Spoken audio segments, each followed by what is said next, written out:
Bien.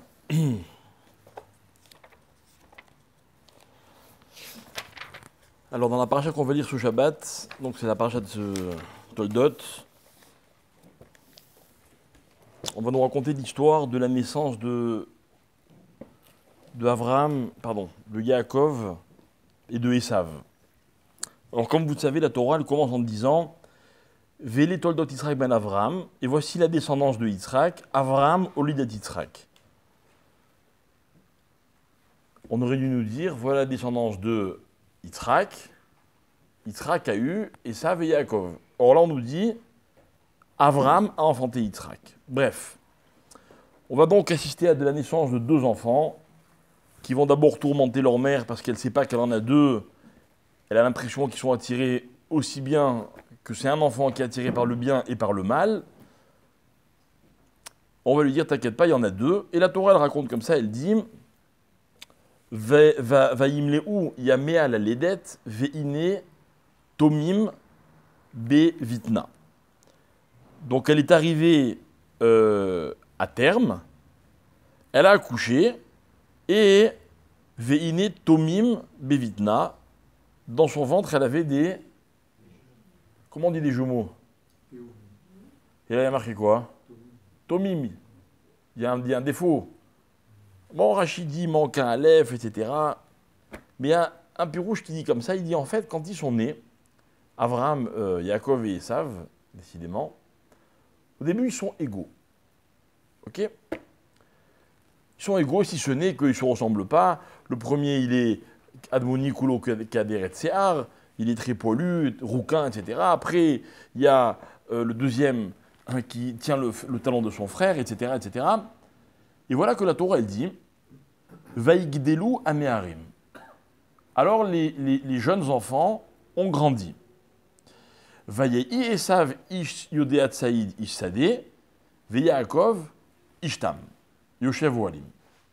Alors, Esav est devenu chasseur, homme des champs, et Yaakov est devenu un homme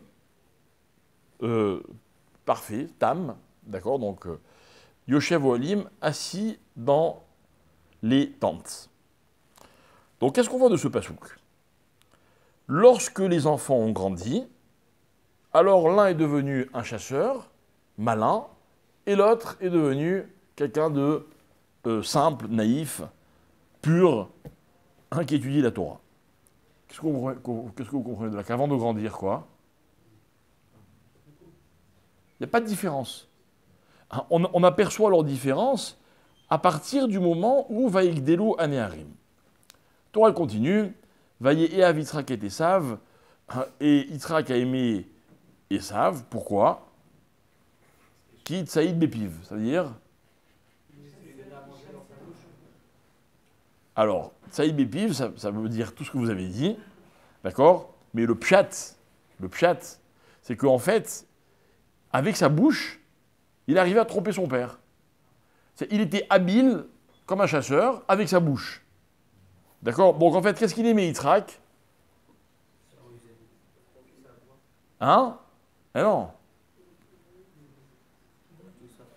Et non, il aimait une illusion. Il s'est trompé, quoi. C'est-à-dire qu'il aimait... Pourquoi? Parce que l'autre était habile. Donc en fait, qu'est-ce qu'il aimait? Un mensonge. Non, t'as pas compris. On ne nous dit pas qu'il aimait le côté habile de Esav. On dit qu'il aimait Esav car Esav était habile. C'est là, hein? C'est là. Ok? Alors, on a de la peine un peu pour Yitzhak. Vous voyez, c'est-à-dire que imaginez, vous voyez un enfant qui est un voyou, et son père, il croit que c'est un tzaddik, et son père, il est baba de lui, et donc le malheureux, le pauvre père, il aime une illusion. Imaginez une femme qui adore son mari, et en fait, son mari, c'est un vaurien. Qu'est-ce que vous faites? Je suis désolé de revenir, mais là, c'est la vérité parce qu'il est habile. Esav, il est habile, et son père, il aime parce qu'il est habile. D'accord. Je suis désolé de te répondre. Maintenant, si c'est que le fait qu'il soit habile, c'est une mauvaise chose, ça c'est... Non, j'ai pas dit ça. Ah non, je comprends. J'ai pas dit ça. Toi, tu dis qu'il l'aimait parce qu'il était habile. Donc, ce que tu veux dire, si je comprends bien, c'est qu'il aimait son côté habile. Pas ça qui est marqué. Il l'aimait, pourquoi? Parce qu'il se faisait arnaquer. Comme l'autre, il était habile, il a réussi à se faire aimer de son père. Voilà ce qui est marqué. Donc Yitzhak, il aime un mensonge. Ouais. Ok? Non, je viens d'inventer. Alors, la Torah continue et elle dit Yaakov, Rivka o evet et Yaakov. Et Rivka, elle aimait Yaakov. Pourquoi elle aimait Yaakov? C'est écrit ça? C'est pas écrit. On nous dit rien. On nous dit elle aimait Yaakov. Pourquoi? Il n'y a pas de raison. Oh oui, c'est cela même. Mais non, parce que Yaakov, il ne fallait pas une raison pour l'aimer. C'était Yaakov, c'est tout. Hein. Yaakov, on l'aime, c'est tout, on ne pose pas de questions. D'accord. Yaakov, il n'y avait pas besoin d'une explication. On n'a pas besoin qu'on nous explique pourquoi Rivka aime Yaakov. C'est logique. C'est l'enfant parfait. Fait pas de problème, il est sage, il est honnête, il étudie la Torah, je voulais de mieux.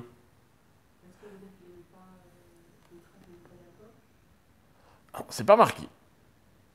Mais en tout cas, il aimait Esav parce qu'il y a une raison d'aimer Esav. Peut-être, tout est possible. D'accord, maintenant moi je te lis ce qui est marqué dans le verset. La Torah elle continue, elle me raconte l'histoire de Esav qui veut le plat de lentilles, etc. Bref, la Torah elle poursuit, ok. Et elle va me raconter les différences qu'il y a entre Yaakov et Esav, avec le summum, c'est quoi? C'est la bracha. Ok? Yitra qui veut bénir Esav, et Rivka sait que ce n'est pas Esav qui doit avoir les brachot, mais Yaakov. Vous connaissez l'histoire, etc., etc. Finalement, c'est Yaakov qui va les avoir les brachot, et avec tout ce qui s'ensuit. Ok? Alors, en fait, moi, je voudrais qu'on essaie de comprendre qui est Esav. C'est-à-dire, j'explique ma question, qui est Esav. C'est pas que je veux consacrer du temps à comprendre qui est Esav. C'est que c'est pas possible que Yitzhak, qui est un homme extrêmement rigoureux, d'accord, fils d'Abraham, c'est-à-dire qu'il ne peut pas se tromper comme ça. Vous voyez, regardez. Il ne peut pas se tromper alors que tout le monde connaît la vérité. C'est pas possible. Dans la vie, on peut se tromper. On peut se tromper, on peut tous commettre des erreurs. Mais il y a un niveau d'erreur qu'on ne peut pas commettre. C'est pas possible que Yitzhak, il aimait, comme je l'ai dit moi, un mensonge et une illusion. Il y avait sans doute, et c'est ce qu'on va essayer d'expliquer, une vraie raison d'aimer Esav. Ok? Vraie raison d'aimer Esav. Alors, on va commencer comme ça, simplement. D'accord? Je vous balance comme ça un petit scud. Le Harizal, il dit comme ça, il dit, la Torah, elle explique la raison pour laquelle il aimait. Et c'est quoi cette raison? Tsaïd Bepiv. C'est-à-dire qu'en fait, l'arme de Esav, c'était sa bouche. Sa bouche. Ok? Alors, vous croyez, est-ce qu'on pourrait croire que Yitzhak s'est laissé berner complètement par Esav? Et le Harizal, il ne dit pas du tout. Il dit en fait, il a entrevu chez Esav, donc dans cette habilité à la parole, donc ça rejoint un peu ce que tu disais, une dimension. Quelle dimension? La dimension qui s'appelle, c'est bien, Torah chez Baal Pé.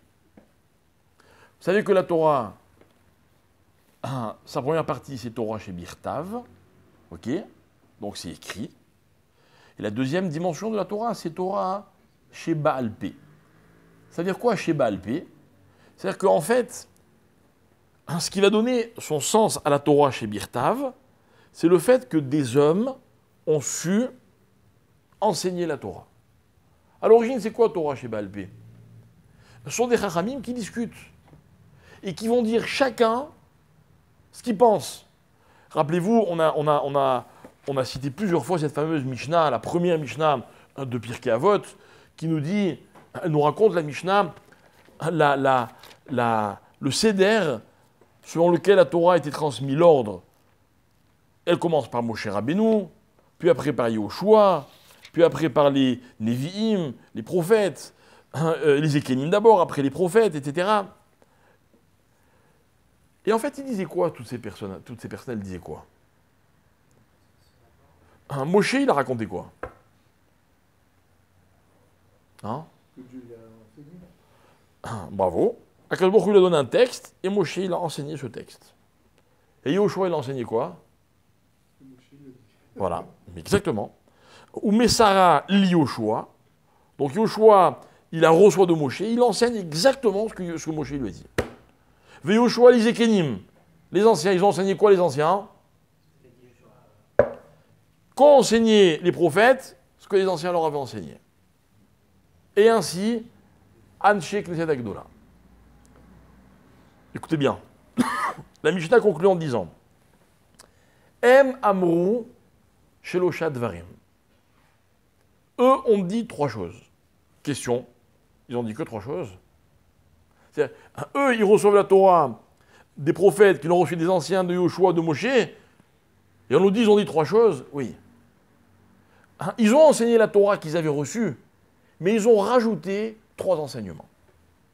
Et c'est quoi les 3 enseignements? Et vous Medonim Badin, etc., etc. Bon, très bien.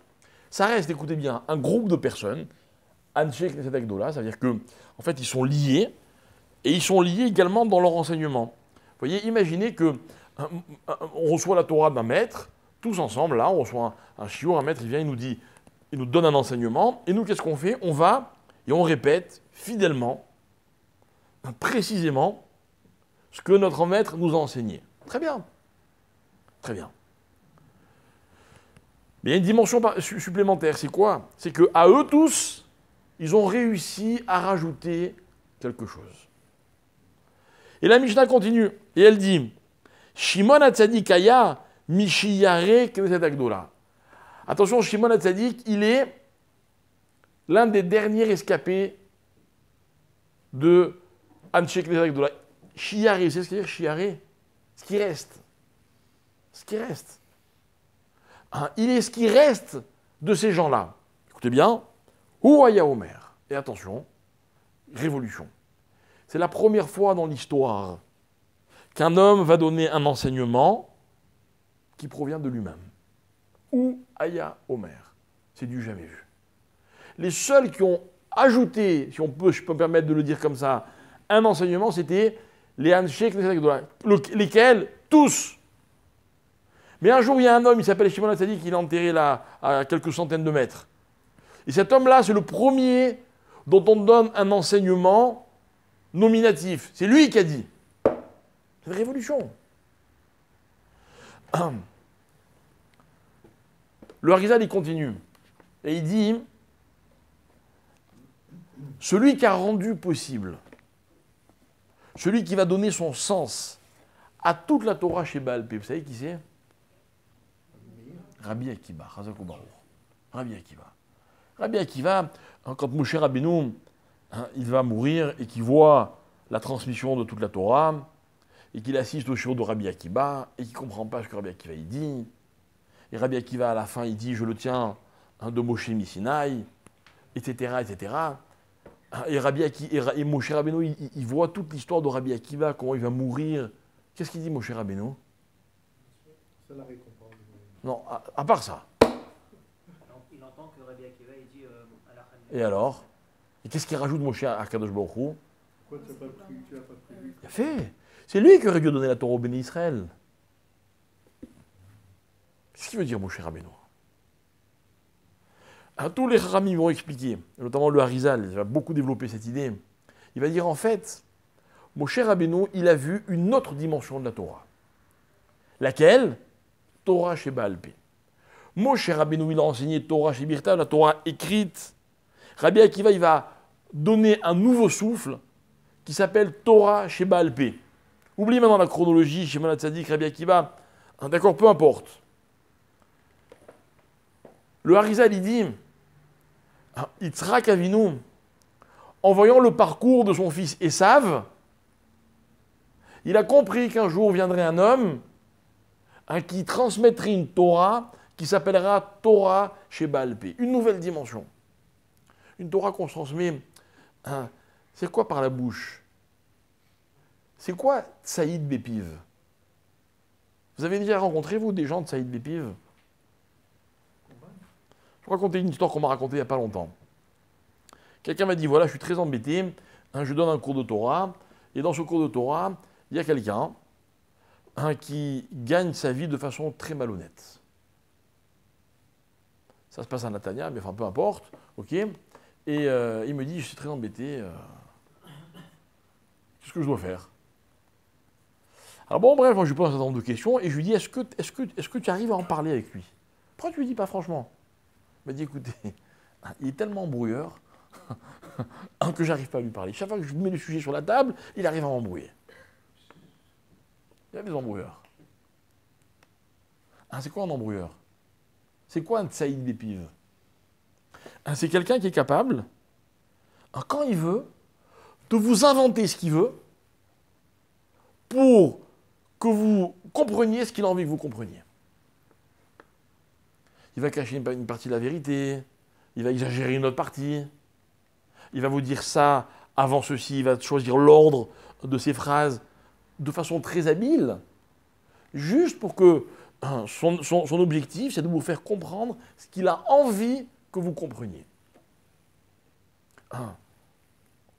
Je vous dis la vérité, on est beaucoup à le faire. Même les rabbins, ils font ça.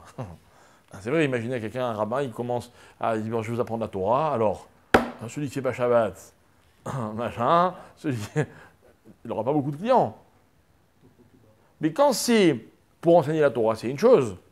Mais quand c'est pour mentir, vous voyez, c'est-à-dire que pour faire comprendre autre chose que ce qui est la vérité stricte, alors ça s'appelle Saïd Bépiv. Mais le maître qui enseigne la Torah, celui qui porte le message qui s'appelle Torah chez Baal Pé, c'est quoi Torah chez Baal Pé? C'est une Torah qui provient de la personne qui est en train de le dire. C'est la Torah d'Hachem. Mais Moshe Rabbeinu, quand il l'entend, il ne la comprend pas. Mais quand on lui demande sa référence à Rabbi Akiba, il dit, mais c'est Halakha le Moshe Misinaï. Et Moshe Rabbeinu, il sait que c'est vrai à la fin. Donc il comprend que dans cette Torah-là, il y a une dimension différente de celle que lui, il a enseignée. Alors explique le Harizal, voilà ce qu'entrevoit Yitzhak chez son fils Esav. Ça va chercher loin, Donc imaginez un enfant, un père, il a un enfant qui est le roi du baratin, et il dit, celui-là, ça va devenir Rabbi Akiba. Et vous connaissez l'histoire de Rabbi Akiba, quand Rabbi Akiba est jeune, il n'est pas du tout dans le chemin qui mène à la Torah pour devenir tzaddik, et un jour, il y a une transformation complète, et Rabbi Akiba deviendra le fameux Rabbi Akiba. Donc, Yitzhak Avinu, il entrevoit cette dimension chez Esav. Ok? Par exemple, la Gemara dans Kiddushin, elle pose une question. On a utilisé la Gemara il y a très longtemps. Daf Yutred, la Gemara demande, est-ce que Esav, il s'appelle Israël, il est considéré comme Israël ou pas Israël? Pas Israël au sens étymologique du terme, parce que Israël, ça va être donné à Yaakov. Mais c'est le fils de Yitzhak et de Rivka, comme Yaakov. Il est juif ou il n'est pas juif? La transmission, ça appartient de Yaakov. Quoi, être le fils de Yitzhak et Rivka, c'est rien? Tu comprends qu'il faut un statut. Tu ne peux pas dire qu'il est complètement goy. Avant Yaakov, c'est les actions qui déterminaient si on pouvait faire partie ou pas du clan d'Israël. Donc pour toi, il n'est pas juif du tout. Ces actions déterminaient Juif ou pas juif? Il a perdu. La Gemara, elle dit, ils savent, Israël Moumar Hu. C'est un juif qui a tout lâché, qui a tout renié. Mais attention, le statut de Moumar, il est très très particulier. Très particulier. Vous savez, on dit par exemple, on dit comme ça, un goy peut devenir juif. Est-ce qu'un juif peut devenir goy? Pourtant, il y a une dimension qui s'appelle Moumar. Moumar, si par exemple, un homme a fait certaines choses, et qu'un jour il veut redevenir juif, il ne peut pas redevenir comme ça. Je me rappelle que, vous vous rappelez de Lustiger? Ouais. Lustiger, c'était l'archevêque de Paris. C'est-à-dire que dans le monde de l'Église, c'était quelqu'un de très important en France. Ok, il avait même été Bref. Et bon, mon père l'avait bien connu. Et un jour, il avait glissé comme ça, il lui avait dit n'oubliez pas que je suis un Lévi. C'est quoi son histoire? C'est un gosse qui a été déporté, de famille déportée, juif, d'accord? Par hasard, comme par hasard, il a été déporté avec le grand rabbin Rav Israël Lao, qui était grand rabbin d'Israël, ok? Mais après, il a été ce qu'on appelle Tinok Shenishba. Il a été accueilli dans une famille, il a appris complètement autre chose que la Torah et il est devenu archevêque. D'accord? Et puis quand il est mort, on nous a raconté que quelqu'un est allé faire Kaddish à l'hôpital. Et quand il est mort, pardon, mon père était en Israël et juste le lendemain, je crois, on est allé voir Rav Ovadia Yosef. Alors mon père, il a posé la question, il dit, c'est quoi la halakha dans ces cas-là? Alors Rav Ovadia Yosef, d'abord, entre parenthèses, il a demandé à mon père, raconte-moi l'histoire, il lui a raconté. Et Rav Ovadia Yosef s'est mis à pleurer. Je suis témoin. Il a des larmes qui ont coulé. C'est-à-dire, pauvre, un enfant juif, il est devenu ça. C'était terrible, hein, c'était vraiment la sensibilité d'un gadol. Et après, il a dit, Israël Moumarou, il s'appelle Israël. Et l'origine, c'est de Gemara dans Kiddushin, qui parle de Esav, et qui dit, Esav, ben, c'est Israël. Mais c'est Israël Moumar. Alors, tu as raison que la filiation Israël, elle démarre après les enfants de Yaakov. Mais, on ne peut pas non plus dire que le fils de Yaakov, de Yitzhak et de Rivka, petit-fils de Abraham, qu'on me dit Ishmaël, bon, fils de Abraham, mais fils de Hagar. Ah, mais Esav, non. Esav, il est comme Yaakov, à l'origine. Et donc, en fait, si vous voulez, c'est ce qui me fait dire ce que je vous ai expliqué tout à l'heure. Que là, Torah me parle des différences entre Yaakov et Esav à partir de quand? De Vaïkdelou à Meharim. Quand ils ont grandi, mais avant de grandir, les deux, ils sont pareils. Oui, mais tant qu'ils sont dans le monde de la mer, ils n'existent pas. Ils n'ont pas de Neshama. Au moment où ils reçoivent une Neshama, ils ont la même Neshama. Les deux, ils sont Israël. Sauf que Yitzhak, il va devenir Israël Moumar, comme a dit l'Agmara. Après, bon, l'Agmara, il y a des incidences au niveau halachique très intéressantes. Il est possible qu'un Israël Moumar, s'il veut redevenir, entre guillemets, juif, il a toujours été juif, mais s'il veut redevenir, il faut qu'il fasse une Tevila, un mikvé, il faut même, vers sa précédente, qu'il fasse Atazadam, c'est-à-dire ça couler du sang de sa Brit Mila. Bref, il y a tout un dioun au niveau halakha, c'est pas notre sujet. Ok? Alors, ce que vont expliquer les Chachamim, c'est la chose suivante. Écoutez bien, il y a une Gemara dans le traité de Psachim, d'Afsa Mechet, page 68.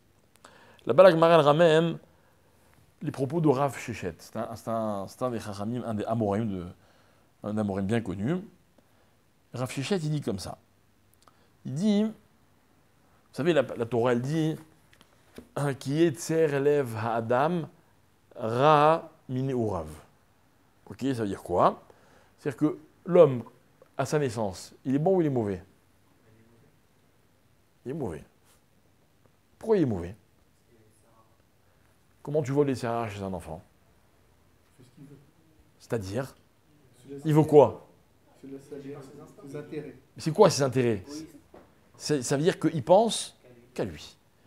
Rav Shechet, il dit, écoutez bien, à l'origine, Meikara, c'est-à-dire dans sa nature au début, qui avid inish, adaata denafshe ka'avid. Quand un homme fait, il fait adaata denafshe, c'est-à-dire pour lui-même, dans l'esprit de lui-même.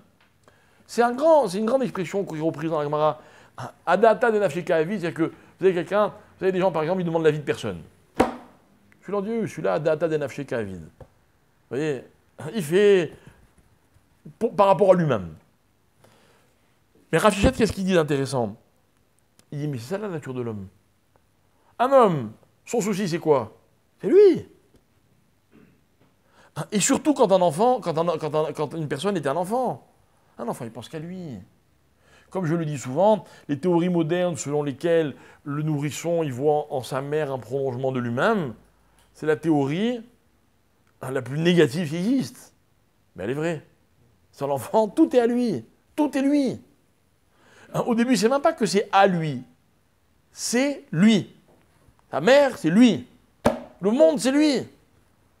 Il n'est pas capable de raisonner intellectuellement, comme je vous le dis. Mais c'est comme ça qu'il perçoit les choses. Et en fait, la vie, c'est quoi? C'est un apprentissage pour arriver à la conclusion que c'est pas possible. Ça ne peut pas fonctionner comme ça. Mais c'est comme ça, hein, c'est sur ça que le monde est basé. Mais Ikara, qui avid inish adata denafshe kavid. À l'origine, un homme, il pense qu'à lui-même. Voilà. Si on n'en voulait pas aux gens qui pensent qu'à eux, qui écrasent tout sur leur passage, qui voient leur intérêt dans chaque chose, c'est l'instinct. Dites-vous qu'un jour on était comme eux, en espérant depuis avoir un peu changé. Ok? Donc finalement, on revient à notre axiome. À l'origine, Esav et Yaakov sont les mêmes. C'est quoi la différence? C'est qu'en grandissant, Esav, il continue dans cette voie-là. Il pense qu'à lui. C'est-à-dire le monde ne vaut que parce qu'il lui rapporte. Il a faim, qu'est-ce qu'il dit à son frère? Je veux manger ça.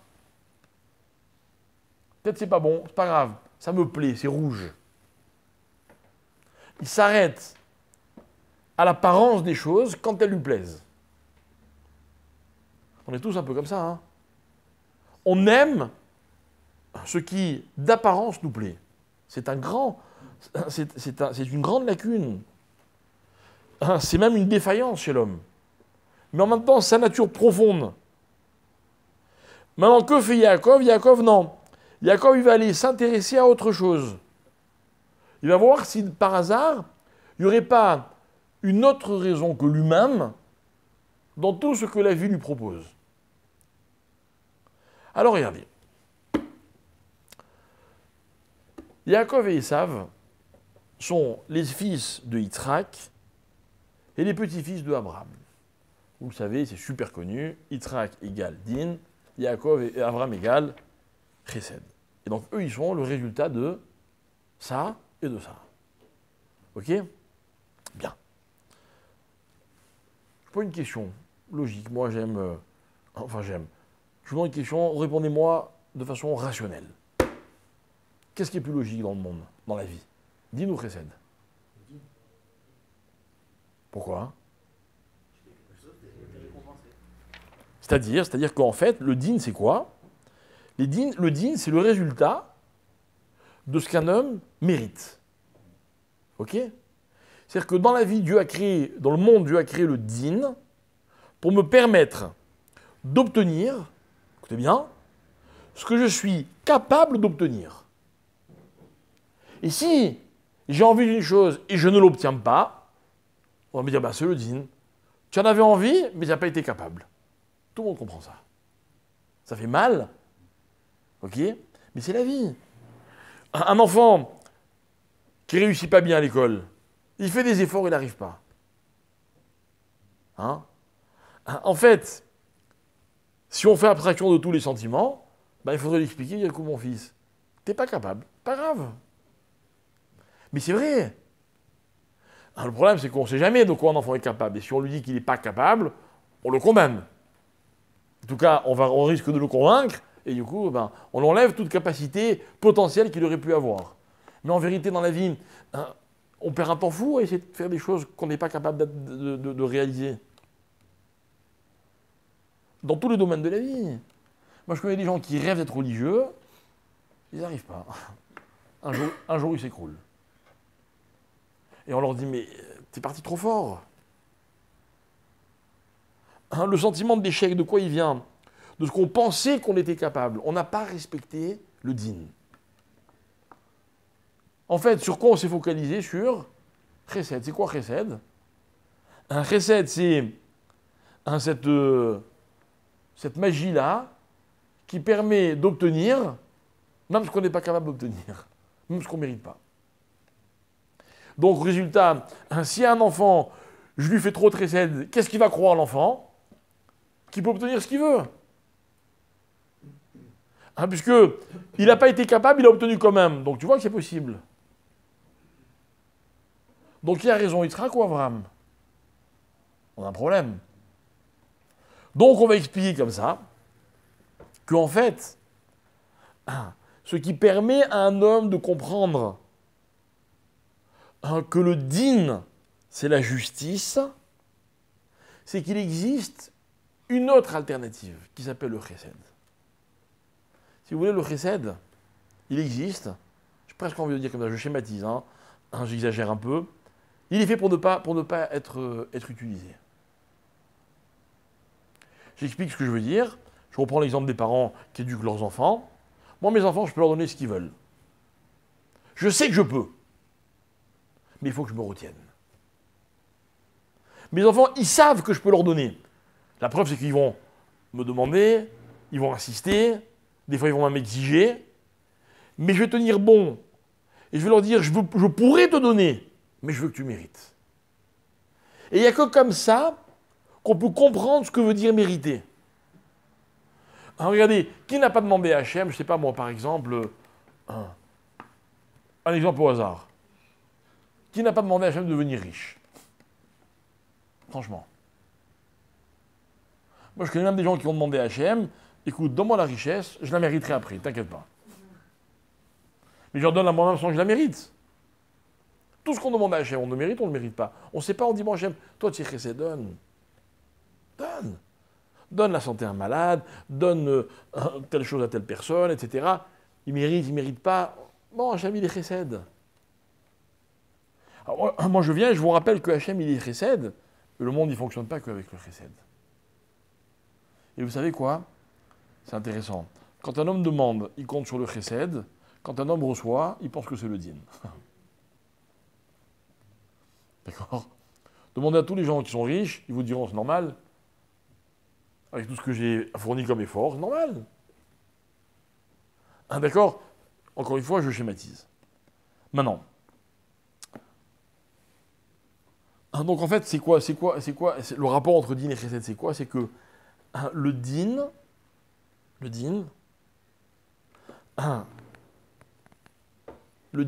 c'est le chesed du chesed.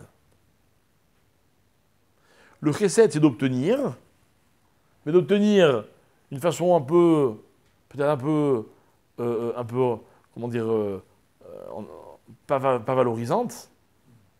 Le din, c'est ce qui permet à un homme d'obtenir avec le sentiment qu'il a mérité. D'accord? Voilà pourquoi ça ne me dérange pas qu'une personne dise ce que j'ai reçu, je le méritais. C'est que si Hachem lui l'a donné, il a fait un chesed de lui donner par le din. Quelqu'un vient me demander à manger, qu'est-ce que je fais? Je lui dis, écoute, je vais donner du travail. C'est le summum du chesed, mais c'est du din. Mais c'est le summum du chesed. Donc l'un, il est une fonction pour l'autre. Ok? Tout ce que je vous explique, c'est le combat, c'est la discussion entre Avraham Avinu et Akadosh Baruch Hu au moment de la destruction de Sodome. Il se passait quoi à Sodome? À Sodome, par exemple, on refusait les invités. Pourquoi? Parce que Sodome, c'était l'antithèse du chesed. L'antithèse du chesed. C'est pas tellement qu'ils étaient mauvais, les gens de Sodome. Mais vous voulez quelque chose, il faut le mériter. Il n'y a pas de cadeau. D'ailleurs, les Ramim m'expliquent, comme ça la Gemara elle dit dans Baba Metzia, elle dit que ceux qui ont annoncé la destruction de Sodome, qui est venu à Sodome pour détruire Sodome? Deux malachim. Quel malachim? Alors rappelez-vous, il y avait 3 malachim qui étaient venus chez Yitzhak. Chez Abraham, pardon. Il y avait un pour annoncer la naissance d'Yitzhak. Un... Allô? C'est ce qu'il veut dire. Un pour détruire Sodome et un pour guérir Abraham. Ok?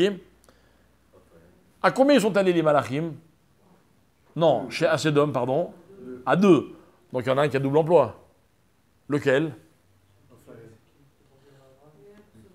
Celui qui était venu annoncer la naissance de Yitzhak. Pourquoi? Parce que Yitzhak, c'est celui qui va prouver que le din, il n'est pas fait pour être mauvais. Ça veut dire qu'en fait, ce qui va provoquer la destruction de Sédom, c'est l'existence d'Yitzhak. Donc il y a un malach qui va venir, qui va leur dire « Oh, vous croyez que c'est vous le din? Vous croyez que vous savez ce que c'est le din? Moi, je suis venu annoncer Yitzhak. Ça, c'est le vrai din dans le monde. » Donc il fallait un malach pour détruire, mais un malach pour justifier cette destruction. C'est-à-dire que la preuve de l'erreur de Sédom, c'était le malach qui allait annoncer la naissance de Yitzhak. Parce que le din, il a besoin aussi d'une définition. Ok? Donc, si on s'est bien compris, à l'origine, l'homme, il a un instinct qui est un instinct de survie presque. C'est qu'il n'y a que lui qui existe. Que lui qui existe. Et au fur et à mesure, l'homme, il découvre dans la vie qu'il n'y a pas que lui. Écoutez bien. Écoutez bien. Ce qui, au début de la vie, semble être l'immensité du monde, s'avère être ce qui réduit le monde. J'explique. Lorsqu'un enfant arrive au monde, l'immensité du monde, c'est qui? C'est lui. Et plus une personne grandit, et plus elle se rend compte que elle, son moi, son Annie, il est réducteur. Dans la vie, plus une personne, elle dit Annie, et plus son monde, il est petit. Quelqu'un qui pense qu'à lui, il est étriqué. Il ramène tout à sa dimension à lui. Qu'est-ce qu'il vaut? Il vaut une miette. Le monde, c'est une miette. Quelqu'un qui comprend que le monde, c'est pas lui, c'est tous les autres. Plus il va se rendre compte qu'il y a des raisons d'être aux choses, et plus le monde devient grand. Donc finalement, grandir, c'est devenir de moins en moins moi-même. C'est-à-dire de moins en moins rapporter les choses à une dimension personnelle. Et ce qui est intéressant, c'est quoi? C'est que le mot « Ani », quand il est prononcé par un homme, il est réducteur. Quand il est prononcé par Hachem, qu'est-ce qu'il est? Le contraire. Hachem, il dit « Ani, Hachem, Elokechem ». Et quand Hachem, il dit « Ani, Hachem, Elokechem », qu'est-ce qu'il fait? Il permet au monde de grandir jusqu'à la dimension d'Akadosh Baruch Hu. Ani Hashem Elokechem, Asher Otzeti et Reverem Israël, etc. Tout dépend de moi. Mais l'homme qui veut se servir de ce Ani-là, et qui le ramène à sa dimension à lui, eh bien, qu'est-ce qu'il fait? Au lieu de faire grandir les choses, eh bien, au contraire, il les diminue sans arrêt. Ok? Mais, Rav Shechet, il disait, mais Ikara, qui avid inish adaate des nafshé ka'avid.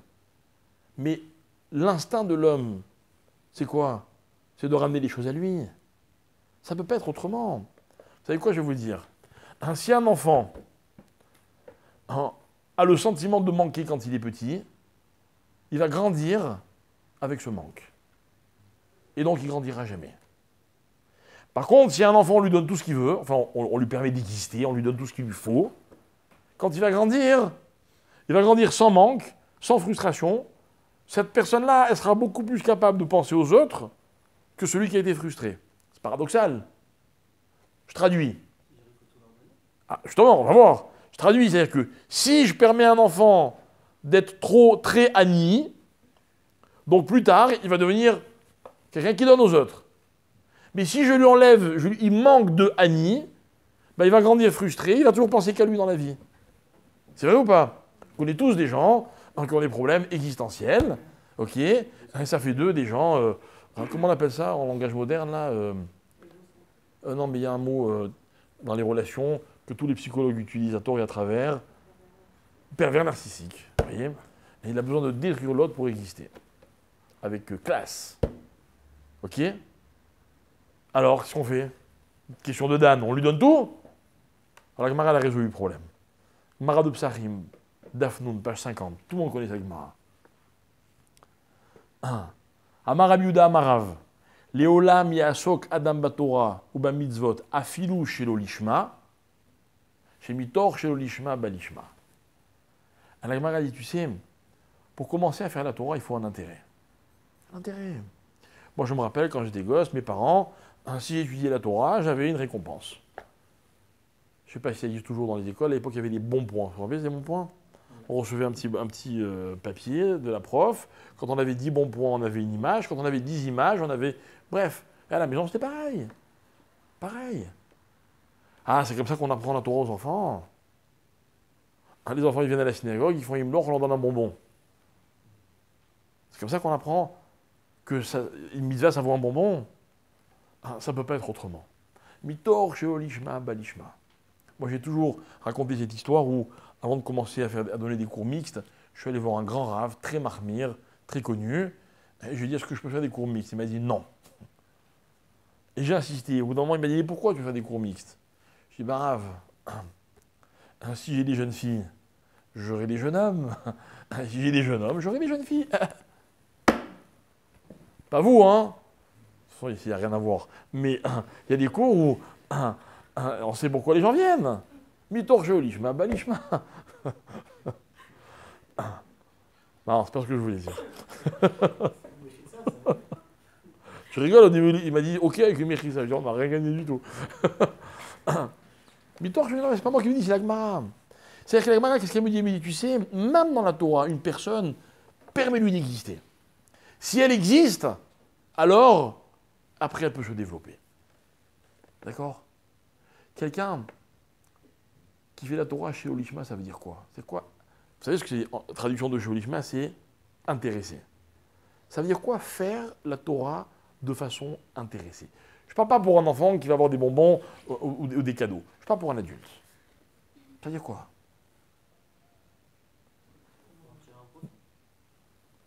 Quel profit? Donne-moi un exemple. Je ne parle pas avec quelqu'un maintenant qui est payé pour Kavod.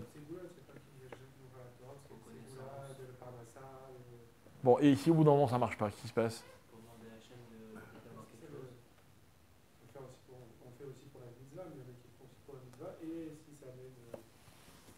Regardez, je vous donne un exemple. Vous avez quelqu'un en face de vous qui ne fait pas Shabbat.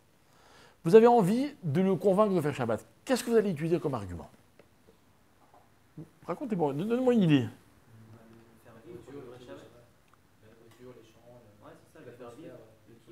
Ah, le kiff, quoi. Ouais. Tu sais qu'un jour, moi, j'ai essayé. Je me suis ramassé, mais grave. Un jour, j'étais à l'université de Harat Sophim, mon Scopus, j'ai fait une conférence sur le Shabbat. C'était au tout début, c'était un des premiers cours que j'ai donné en Israël.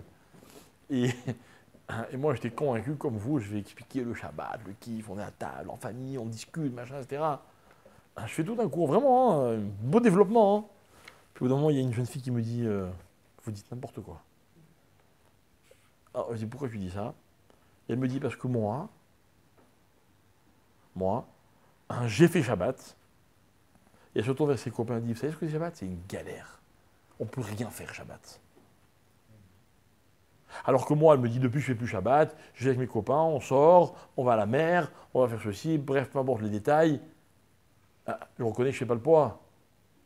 Quand je raconte qu'on passe des heures à table à manger des plats qui mijotent depuis la veille, c'est vrai, je ne fais pas le poids. C'est où le kiff, franchement? C'est ça le chez l'Olishma? Hein? C'est clair qu'il faut faire vivre. J'ai essayé ça aussi. Je pense que ça marche à tous les coups. C'est pas tellement mieux, hein. Quoi? D'aller à la plage. Bah, elle avait l'air de dire que oui. On peut aller toute la semaine à la plage.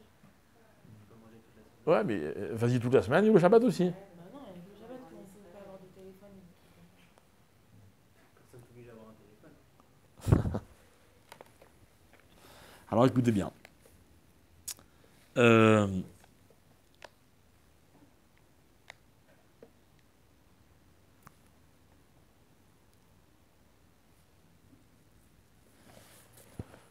Je vous ai raconté le passou que vous connaissez tous, que vous connaissiez déjà tous, que Esav, il était Tsaïd Bépiv.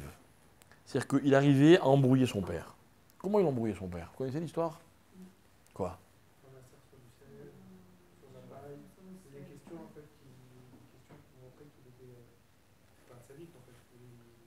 Alors comment on fait le massacre sur le sel? Alors dis-moi, c'est qui l'idiot dans l'histoire? C'est Esav ou c'est Yaakov? Ou c'est Yitzhak? N'importe quel enfant sait que sur le sel, on ne fait pas de massacre. Et toi, attends, et toi, tu veux me faire croire, je sais que ce n'est pas toi qui l'as inventé, hein, tu veux me faire croire que Yitzhak, qui est un adulte, et ça, qu'un adulte, il dit à son père, papa, comment on fait le maser sur le sel? Et Yitzhak qui se dit, bah, quel fils exceptionnel. Même sur le sel, il veut faire le maser. Tu y crois, ton histoire? Franchement. C'est une question qu'on peut poser. Ok, alors un ignorant, je veux bien. Mais c'est pas ça qui va rendre admiratif Yitzhak, faut pas exagérer, quoi. En plus, il devait forcément l'avoir collège. En plus. Mais tu as compris ma question? Moi aussi, on m'a toujours raconté ce que tu dis. Enfin, je l'ai lu. J'ai lu, Rachid dit. Poser des questions. Un genre, il exagérait.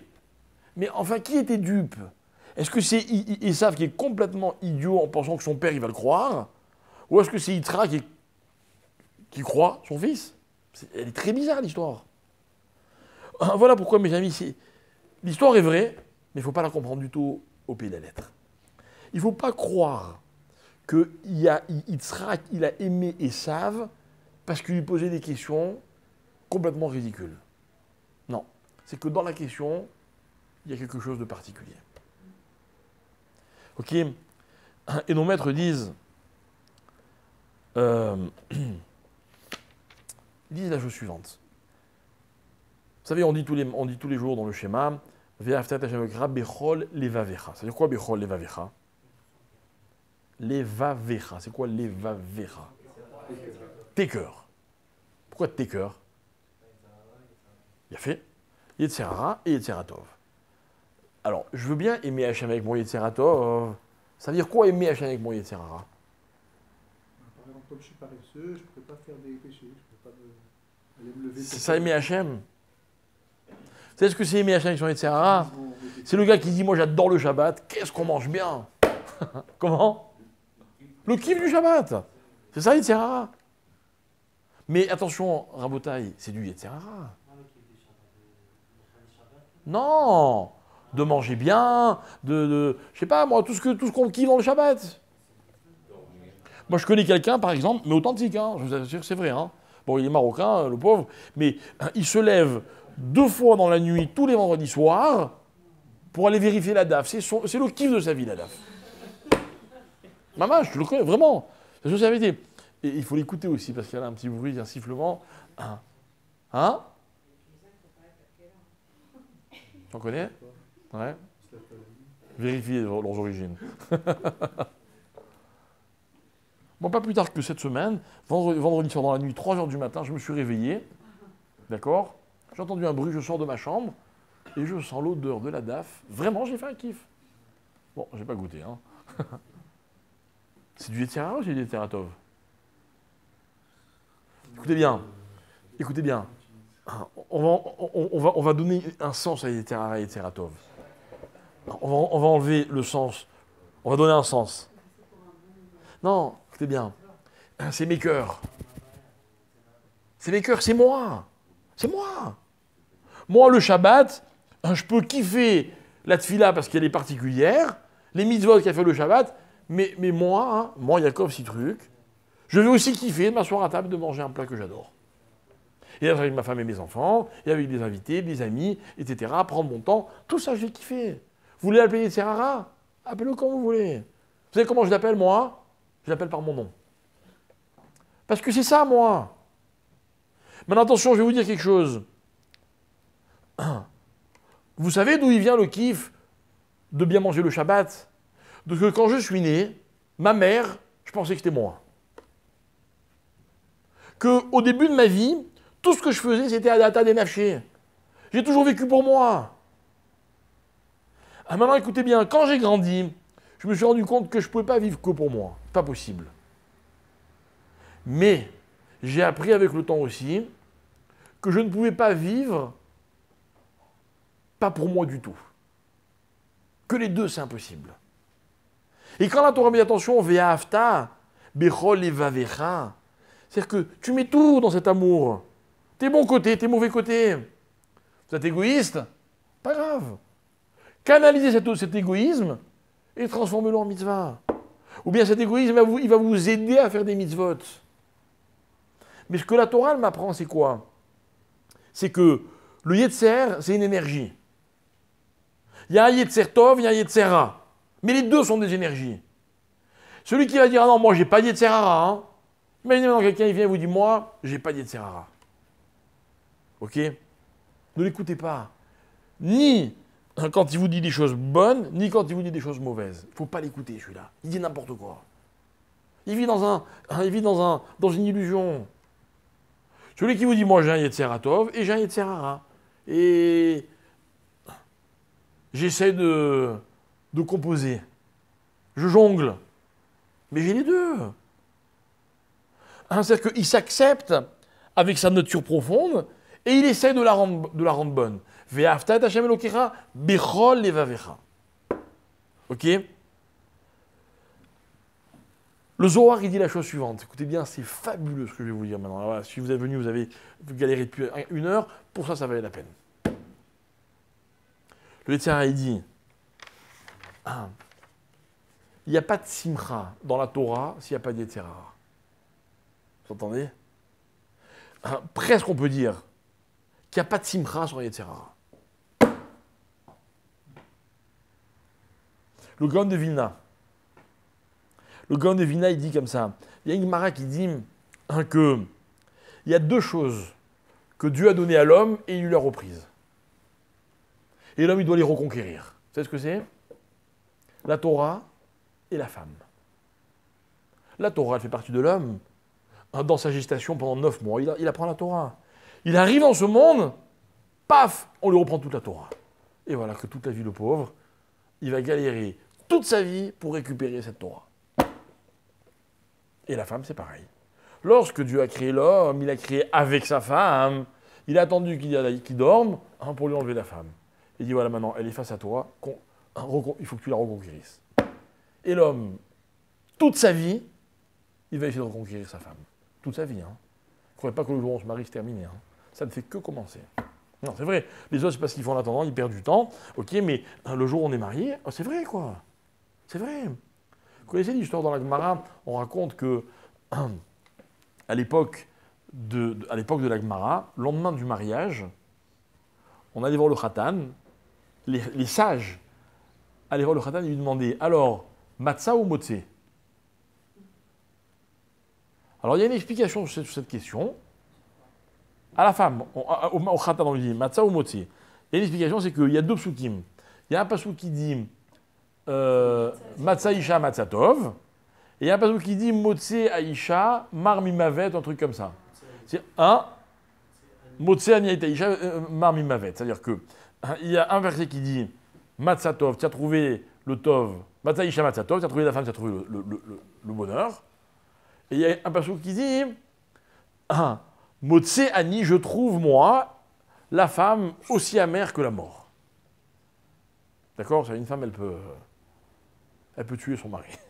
Elle peut lui rendre la vie amère. C'est vrai, quoi.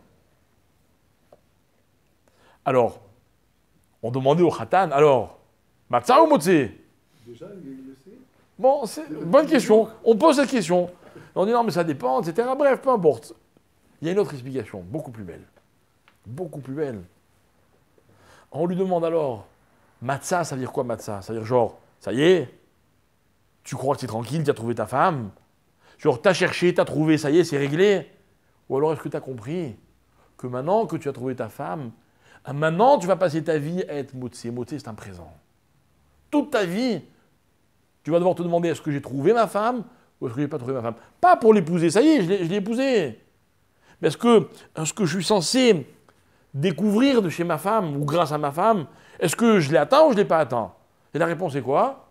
Parce qu'à la fin de ta vie, tu ne l'auras jamais atteint. Donc, dit le Gaon de Vilna, vous voyez, il y a 2 choses que Hachem a enlevé à l'homme, et l'homme, il passe sa vie à courir après. C'est quoi le rapport entre ces 2 choses-là? C'est trop beau. Le rapport, dit le Gaon de Vilna, c'est que dans les 2, l'existence dépend du ta'am. Le ta'am, c'est le goût. Ça veut dire qu'une Torah insipide, c'est pas une Torah. Je vais vous dire quelque chose. On ne peut pas rechercher la Torah, même pas vivre la Torah, si on n'a pas une saveur dans la Torah. On ne peut pas réaliser un couple si dans ce couple il n'y a pas de saveur. Ta'am. Vous savez ce que c'est le ta'am? Le ta'am, c'est le bon Yetzirah. Le ta'am, c'est le côté, regardez le paradoxe, un peu égoïste de la personne qui trouve, aussi bien dans la Torah que dans son mariage, une saveur exceptionnelle. Il trouve, appelez ça si vous voulez, par le mot kiff, il trouve son kiff dans cette chose-là. Quand est-ce que je sais que la Torah, elle est à moi, que je suis vraiment dans la Torah? Le jour où dans la Torah, je trouve une saveur, mais en même temps, c'est pas pour kiffer que je fais la Torah. Oui, c'est vrai, mais dans la Torah, je trouve un kiff. Moi, je dis pareil. Moi, j'apprends à tous les gens que je prépare avant le mariage et à tous les couples que j'ai l'occasion, avec lesquels j'ai l'occasion de parler après le mariage. S'il n'y a pas de plaisir, on est passé à côté de l'essentiel. Et le plaisir, c'est pas une fois de temps en temps. Le plaisir, c'est au quotidien. Quotidien. Mais on a des couples, chaque couple, il exprime différemment son plaisir. Mais il y a une saveur. S'il n'y a pas de saveur, on a tout raté.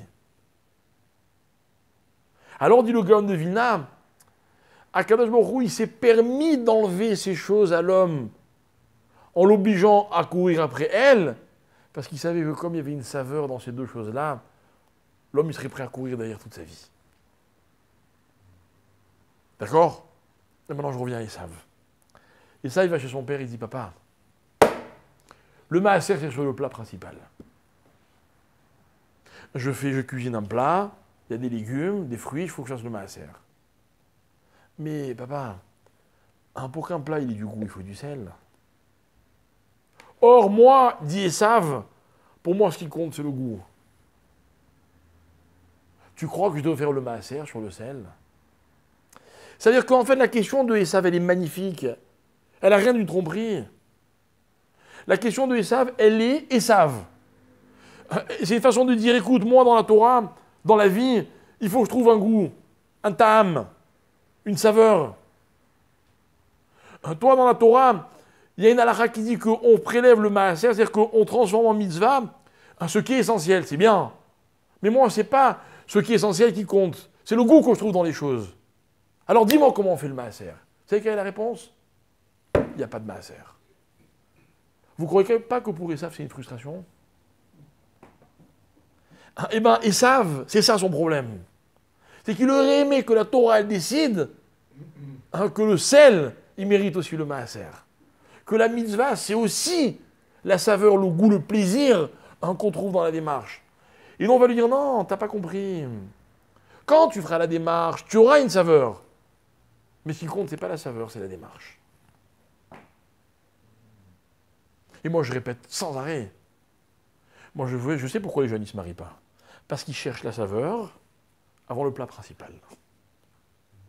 Et si j'arrivais à les convaincre que ce qui compte, c'est de se marier, et que la saveur, c'est après qu'on la trouve, ils seraient tous mariés. Mais j'arrive pas. Mais Yaakov, il a compris.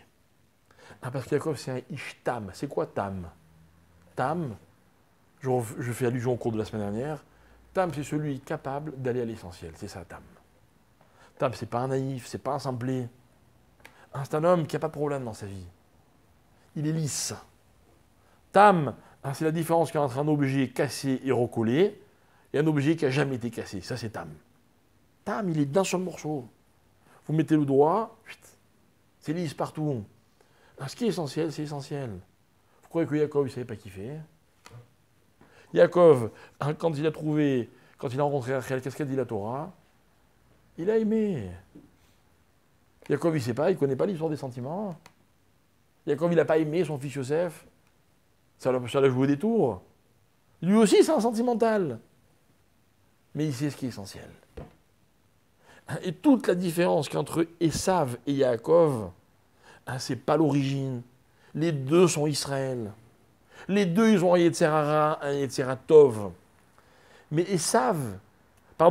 pour les deux, il y a un principal, il y a un Icar, et il y a aussi une saveur. Mais la différence, c'est, est-ce que la raison d'être des choses, c'est leur saveur, ou est-ce qu'ils ont une raison d'être, et ils ont aussi une saveur? Alors moi, je vais vous dire, si vous essayez de convaincre quelqu'un que faire Shabbat, ça vaut la peine, parce que ça dégage une saveur extraordinaire, il vous dira, moi je préfère un autre goût. Et vous ne pouvez pas discuter avec lui. Tam. Si tu lui dis, viens faire Shabbat, il y a un tam extraordinaire le Shabbat, il vous dira, Atam, Sheni ou Shoné. Moi, je préfère autre chose. Des goûts et des couleurs, on ne discute pas. Mais si vous lui dites, écoute, Shabbat, c'est essentiel. Mais ne t'inquiète pas, quand tu feras Shabbat, tu vas découvrir une saveur qui est unique. Peut-être qu'il sera prêt à tenter l'expérience. S'il est prêt, vous avez tout gagné.